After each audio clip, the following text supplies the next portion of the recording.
ಇತ್ತೀಚೆಗೆ ಏಕೋ ಮುಟ್ಟಿನಲ್ಲಿ ವ್ಯತ್ಯಾಸ ಕಾಣ್ತಿದೆಯಲ್ಲ. ಮೈ ತುಂಬ ಬೆವರುತ್ತಿದೆಯಪ್ಪ. ವಿಪರೀತ ಸೆಕೆ ಬೇರೆ ಆಗ್ತಿದೆ. ತುಂಬ ಆಯಾಸ ಆಗ್ತಿದೆಯಪ್ಪ. ಮುಟ್ಟು ಮುಟ್ಟಿನ ಸಮಯದಲ್ಲಿ ವಿಪರೀತ ರಕ್ತಸ್ರಾವ ಆಗ್ತಾಯಿದೆ. ಕಾರಣವಿಲ್ಲದೆ ಎಲ್ಲರ ಮೇಲೂ ತುಂಬ ಕೋಪಿಸ್ಕೊತಿದ್ದೀನಿ. ತುಂಬ ಮನಸ್ಸಿಗೆ ಬೇಜಾರಾಗ್ತಿದೆಯಪ್ಪ. ಅಳಬೇಕನ್ನಿಸ್ತಿದೆ, ಕಿರ್ಚಾಡ್ಬೇಕನ್ನಿಸ್ತಿದೆ, ತುಂಬ ಉದ್ವೇಗಗೊಳಗಾಗ್ತಾ ಇದ್ದೀನಿ. ಈ ರೀತಿ ಸಮಸ್ಯೆ ನಿಮ್ಮಲ್ಲಿ ಕಾಣಿಸ್ತಿದೆಯಾ? ಹಾಗಾದರೆ ಅದನ್ನು ನಾವು ಮೆನೋಪಾಸ್ ಎಂದು ಕರಿತೇವೆ. ನಮಸ್ಕಾರ ಸ್ನೇಹಿತರೆ, ಇವತ್ತು ನನ್ನ ಟಾಪಿಕ್ ಬಂದು ಮೆನೋಪಾಸ್. ಮೆನೋಪಾಸ್ ಸಾಮಾನ್ಯವಾಗಿ ವಯಸ್ಸು 50 ದಾಟ್ತಿದ್ದಂತೆ ಮಹಿಳೆಯರಲ್ಲಿ ಮುಟ್ಟು ನಿಲ್ಲುವ ಲಕ್ಷಣಗಳನ್ನು ನಾವು ನೋಡಬಹುದು. ಇದನ್ನ ನಾವು ಮೆನೋಪಾಸ್ ಅಂತ ಕರೆಯುತ್ತೇವೆ. ಮೆನೋಪಾಸ್ ಒಂದು ಸಹಜ ಪ್ರಕ್ರಿಯೆಯಾಗಿರುತ್ತೆ.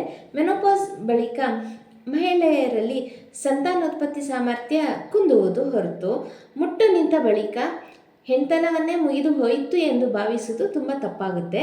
ಇದು ಮೆನೋಪಾಸ್ ಬಂದು ಒಂದು ಕಾಯಿಲೆ ಅಲ್ಲ, ಪ್ರತಿ ಮಹಿಳೆಯ ಜೀವಿತಾವಧಿಯಲ್ಲಿ ನಡೆಯುವ ಒಂದು ನೈಸರ್ಗಿಕ ಕ್ರಿಯೆಯಾಗಿರುತ್ತೆ. ಅಂದರೆ ನಿಧಾನಕ್ಕೆ ಅಂಡಾಶಯದ ಕಾರ್ಯವನ್ನು ನಿಲ್ಲಿಸುವ ಪ್ರಕ್ರಿಯೆ. ಈ ಹಂತದಲ್ಲಿ ಕೆಲವರಿಗೆ 15 ದಿನಕ್ಕೊಮ್ಮೆ ಮುಟ್ಟಾದರೆ ಇನ್ನು ಕೆಲವರು 2 ರಿಂದ 3 ತಿಂಗಳಾದರೂ ಮುಟ್ಟಾಗುವುದೇ ಇಲ್ಲ. ಈ ರೀತಿ ಆಗುತ್ತಾ ಕೆಲವು ತಿಂಗಳಿನಲ್ಲಿ ಮುಟ್ಟಿನ ಪ್ರಕ್ರಿಯೆ ಸಂಪೂರ್ಣವಾಗಿ ನಿಂತು ಹೋಗುತ್ತದೆ. ಮಹಿಳೆಯರ ದೇಹದಲ್ಲಿ ತಿಂಗಳಿಗೊಮ್ಮೆ ಅಂಡಾಶಯದಿಂದ ಅಂಡಾಣು ಬಿಡುಗಡೆಗೊಂಡು ಗರ್ಭನಾಳದ ಮುಖಾಂತರವಾಗಿ ಗರ್ಭಕೋಶವನ್ನು ಸೇರುತ್ತದೆ. ಇದಕ್ಕೆ ಮುಖ್ಯ ಕಾರಣ ಏನೆಂದರೆ ಹಾರ್ಮೋನ್ಸ್. ಪಿಟ್ಯುಟರಿ ಗ್ಲ್ಯಾಂಡ್ನಿಂದ ಉತ್ಪತ್ತಿಗೊಳ್ಳುವ ಹಾರ್ಮೋನ್ಗಳು ಅಂಡಾಶಯದ ಹಾರ್ಮೋನ್ಗಳನ್ನು ಪ್ರಚೋದಿಸಿ ಗರ್ಭಾಶಯದ ಎಂಡೋಮೆಟ್ರಿಯಂ ಎಂಬ ಪದರವನ್ನು ಹರಿದಾಗ ರಕ್ತಸ್ರಾವವು ಉಂಟಾಗುತ್ತದೆ. ಮೆನೋಪಾಸ್ ಆದಾಗ ಹಾರ್ಮೋನ್ಗಳಲ್ಲಿ ವ್ಯತ್ಯಾಸ ಉಂಟಾಗುವುದರಿಂದ ಗರ್ಭಾಶಯದ ಎಂಡೋಮೆಟ್ರಿಯಂ ಪದರದ ಬೆಳವಣಿಗೆ ಕುಂದಿಕೊಂಡು ಈಸ್ಟ್ರೋಜನ್ ಹಾರ್ಮೋನ್ನ ಪ್ರಮಾಣ ಕಡಿಮೆಯಾಗಿ ಮುಟ್ಟು ನಿಂತು ಹೋಗುತ್ತದೆ. ಹಾಗಾದರೆ ಇದ್ರ ಮೆನೋಪಾಸ್ನ ಲಕ್ಷಣಗಳನ್ನ ನಾವು ನೋಡೋಣ.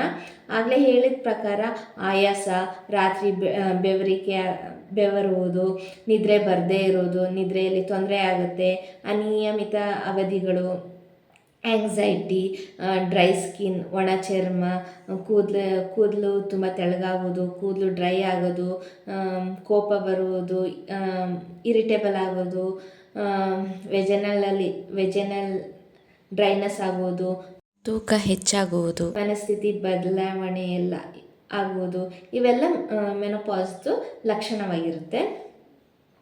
ಮೆನೋಪಾಸ್ ನಂತರ ಮೊದಲಿನಂತೆ ನಾವು ಲವಲವಿಕೆಯಿಂದ ಇರ್ಬೋದಾ? ಅದಕ್ಕೆ ನಮ್ಮ ಜೀವನದಲ್ಲಿ ಕೆಲವೊಂದು ಬದಲಾವಣೆಯನ್ನು ಮಾಡ್ಕೋಬೇಕಾಗುತ್ತೆ. ಮೊದಲನೇದಾಗಿ ನಾವು ವ್ಯಾಯಾಮ ಮಾಡಬೇಕು. ಆಮೇಲೆ ಕರಿದ ಪದಾರ್ಥಗಳನ್ನು ನಾವು ತಿನ್ನೋಕ್ಕೆ ಹೋಗಬಾರ್ದು. ಹೆಚ್ಚಾಗಿ ನೀರು ಕುಡಿಬೇಕು, ಜ್ಯೂಸ್ ಐಟಮ್ಸ್ನ ಕುಡಿಬೇಕು. ಹಾಗೆ 2 ರಿಂದ 3 ದಿನಕ್ಕೊಮ್ಮೆ ನಾವು ಎಳ್ನೀರನ್ನ ಕುಡಿಬೇಕಾಗುತ್ತೆ. ಹಾಗೆ ಸೊಪ್ಪು ತರಕಾರಿಗಳನ್ನ ಚೆನ್ನಾಗಿ ಸೇವನೆ ಮಾಡ್ಕೊ ಬರಬೇಕಾಗುತ್ತೆ. ಆಮೇಲೆ ಮೆಡಿಟೇಷನ್ ಮಾಡಬೇಕಾಗತ್ತೆ. ಮೆಡಿಟೇಷನ್ ಬಗ್ಗೆ ನಾನು ಒಂದು ಟಾಪಿಕ್ ಮಾಡಿದ್ದೀನಿ. ಯಾರೆಲ್ಲ ಇನ್ನೂ ನೋಡಿಲ್ಲ, ಅದರಲ್ಲಿ ಮೆಡಿಟೇಷನ್ ಟೆಕ್ನಿಕ್ಸ್ ಬಗ್ಗೆ ನಾನು ಹೇಳಿದ್ದೀನಿ. ಅದನ್ನ ಸಿಂಪಲ್ ಆಗಿರೋ ಮೆಡಿಟೇಷನ್ ಬಗ್ಗೆ ಮಾತಾಡಿದ್ದೀನಿ. ಅದನ್ನ ಬೇಕಾದರೆ ನೀವು ಹೋಗಿ ನೋಡ್ಕೊಂಡು ಬರ್ಬೋದು. ಮೆಡಿಟೇಷನ್ ಮಾಡಬೇಕು, ಆಯಿಲ್ ಮಸಾಜ್ ಮಾಡಬೇಕಾಗತ್ತೆ.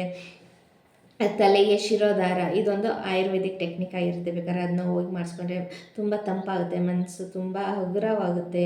ಆಮೇಲೆ ವಿಶ್ರಾಂತಿಯನ್ನು ತೆಗೆದುಕೊಳ್ಬೇಕಾಗುತ್ತೆ. ಹಾಗಾದರೆ ಫುಡ್ ಹ್ಯಾಬಿಟ್ಸಲ್ಲಿ ಏನಾದ್ರು ಚೇಂಜಸ್ ಮಾಡಬೇಕಾ ಅಂದರೆ ಹೌದು, ಸ್ವಲ್ಪ ನೀವು ಕ್ಯಾಲ್ಶಿಯಂ ಅಂಶನ ಜಾಸ್ತಿ ತೊಗೊಳ್ಬೇಕಾಗತ್ತೆ. ಕ್ಯಾಲ್ಶಿಯಂ ಯಾವ್ದ್ಯಾವ್ದು ಇದೆ ಅಂದರೆ ಹಾಲು, ಮೊಸರು, ಮಜ್ಜಿಗೆ, ಬೆಣ್ಣೆ, ತುಪ್ಪ, ಇವೆಲ್ಲದರಲ್ಲೂ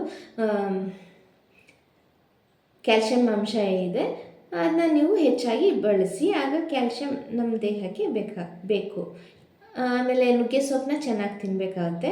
ಆಮೇಲೆ ಅಡುಗೆಯಲ್ಲಿ ನೀವು ಕರ್ಬೇವಿನ ಸೊಪ್ಪು ಜಾಸ್ತಿ ಹಾಕೊಂಡು ಅದನ್ನ ತಿನ್ನೋದ್ರಿಂದ ಕೊಲೆಸ್ಟ್ರಾಲ್ ಅಂಶ ನಿಯಂತ್ರಣಕ್ಕೆ ಬರುತ್ತೆ. ಆಮೇಲೆ ಫ್ರೆಶ್ ಫ್ರೂಟ್ಸ್ ಆ್ಯಂಡ್ ವೆಜಿಟೇಬಲ್ಸ್ನ ನಾವು ಸೇವನೆ ಬರಬೇಕಾಗುತ್ತೆ. ಆಮೇಲೆ ಮನೆಯವರ ಸಹಕಾರ ಪ್ರಾಮುಖ್ಯವಾಗಿ ಮಹಿಳೆಯರಿಗೆ ಬೇಕಾಗುತ್ತೆ. ಯಾಕಂದರೆ ಅವ್ರಿಗೆ ಮುಟ್ಟ ನಿಂತಾಗ ಅಲ್ಲಿ ಮನಸ್ಥಿತಿ ಬದಲಾವಣೆ ಆಗುತ್ತೆ. ಅವ್ರಿಗನ್ಸುತ್ತೆ ನನ್ನನ್ನು ಪ್ರೀತಿಸ್ತಾರ, ಯಾರೂ ಪ್ರೀತಿಸೋರಿಲ್ಲ, ನಾನು ಒಬ್ಬಳೇ ಆಗಿಬಿಟ್ಟಿದ್ದೀನಿ, ನಾನು ಒಬ್ಬಂಟಿ ಅಂತೆಲ್ಲ ಅನಿಸುತ್ತೆ. ಅದರಿಂದ ಅವರ ಹಸ್ಬೆಂಡ್ ಮತ್ತು ಮಕ್ಕಳು ಅವರ ಆರೈಕೆ ಮಾಡಬೇಕಾಗುತ್ತೆ, ಮತ್ತು ಅವ್ರಿಗೆ ಕಾಳಜಿಯನ್ನು ತೋರಿಸ್ಬೇಕಾಗುತ್ತೆ. ಅವರ ಭಾವನೆಗಳನ್ನು ಅವರು ಅರ್ಥ ಮಾಡಿಕೊಂಡು ಈ ಸಮಯದಲ್ಲಿ ಇದೆಲ್ಲ ಸಹಜ ಅಂತ ತಿಳ್ಕೊಂಡು ಅವ್ರನ್ನ ಹಾಸ್ಪಿಟಲ್ ಕರ್ಕೊಂಡು ಹೋಗಿ ಅವ್ರಿಗೆ ಹೆಲ್ತ್ ಚೆಕಪ್ ಮಾಡಿಸಿ, TSH ಅಲ್ಲಿ ಏನಾದ್ರು ಪ್ರಾಬ್ಲಮ್ ಎಲ್ಲ ವ್ಯತ್ಯಾಸ ಆಗುತ್ತೆ, ಹಾರ್ಮೋನ್ಸ್ ಎಲ್ಲ ಫುಲ್ ಚೇಂಜ್ ಆಗಿರುತ್ತೆ. ಸೊ ಎಲ್ಲ ಆರೋಗ್ಯ ತಪಾಸಣೆ ಮಾಡಿಸಿ, ಡಾಕ್ಟರ್ ಹತ್ರ ಮಾತಾಡಿಸಿ, ಆಮೇಲೆ ಅವ್ರು ತುಂಬ ಡಿಪ್ರೆಸ್ಡ್ಗೆ ಏನಾದ್ರು ಹೋಗಿದ್ರೆ ಅವ್ರಿಗೇನಾದ್ರು ಬೇಕಾದ್ರೆ ಒಬ್ಬರು ಸೈಕ್ಯಾಟ್ರಿಸ್ಟ್ ಹತ್ರ ಹೋಗಿ ತೋರಿಸಿ, ಅವ್ರಿಗೆ ಇಲ್ಲಾಂದರೆ ಸೈಕಾಲಜಿಸ್ಟ್ ಹತ್ರನೂ ಹೋಗಿ ತೋರಿಸ್ಕೊಂಡು ಅವ್ರಿಗೆ ಬೇಕಾಗಿರುವಂಥ ಮನಃಶಾಂತಿಯನ್ನು ಕೊಡಬೇಕಾಗತ್ತೆ. ಈ ಎಲ್ಲ ಮಾಹಿತಿಯನ್ನು ನಿಮಗೇನಾದ್ರು ಇಷ್ಟವಾದಲ್ಲಿ ದಯವಿಟ್ಟು ಲೈಕ್ ಮಾಡಿ, ಶೇರ್ ಮಾಡಿ, ಹಾಗೂ ಇನ್ನೂ ಯಾರು ನನ್ನ ಚಾನಲ್ ಸಬ್ಸ್ಕ್ರೈಬ್ ಮಾಡಿಲ್ವೋ ದಯವಿಟ್ಟು ಸಬ್ಸ್ಕ್ರೈಬ್ ಮಾಡಿ.